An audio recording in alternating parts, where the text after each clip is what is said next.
What is inflation? Inflation is a general increase in the prices of goods and services in an economy over a period of time.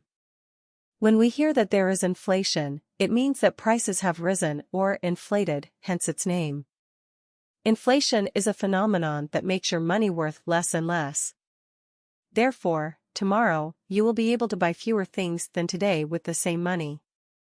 This, with an inflation of 3% per year, means that in 20 years you lose half of your money. If inflation is even higher, inflation is ruinous, because your money will be steadily losing quite a bit of value if you don't do anything about it. Our advice is to invest it. To know how to do it, we recommend you join the course, The Easiest Way to Invest in the Markets. Why is the meaning of inflation so important? It is a phenomenon that occurs in almost all countries. In fact, central banks always try to have some inflation in their country, usually between 2 and 3%. If there were no inflation, prices would fall, deflation, which is the fear of any economic manager of a country. Deflation can slow consumption and economic growth. It can also lead to a deflationary spiral with terrible consequences for the country's economy. Inflation is one of the most important aspects in the study of macroeconomics and in the monetary policy of central banks.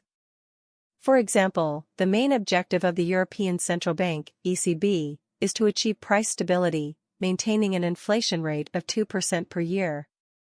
Consequences of inflation.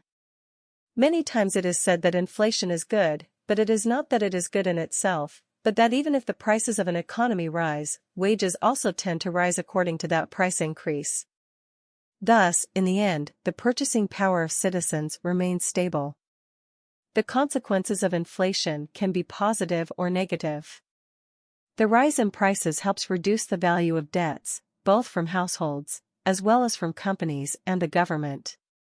This is because if there is inflation in an economy and our wages are rising at the same rate, but the debt remains the same as before, the real value of the debt will be less than it was before prices rose. The increase in prices also causes people to prefer to consume now instead of later, because then prices will be more expensive. This is essential for money to circulate and for the transmission of goods in an economy. It is the gear of capitalism.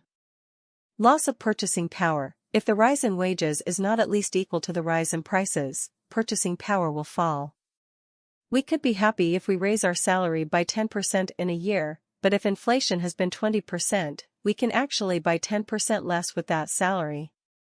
Reduces savings. Inflation causes money to lose value, so it will motivate people to consume and spend money, instead of saving it, because if money is going to be worth less in the future, citizens and investors will prefer to spend it now.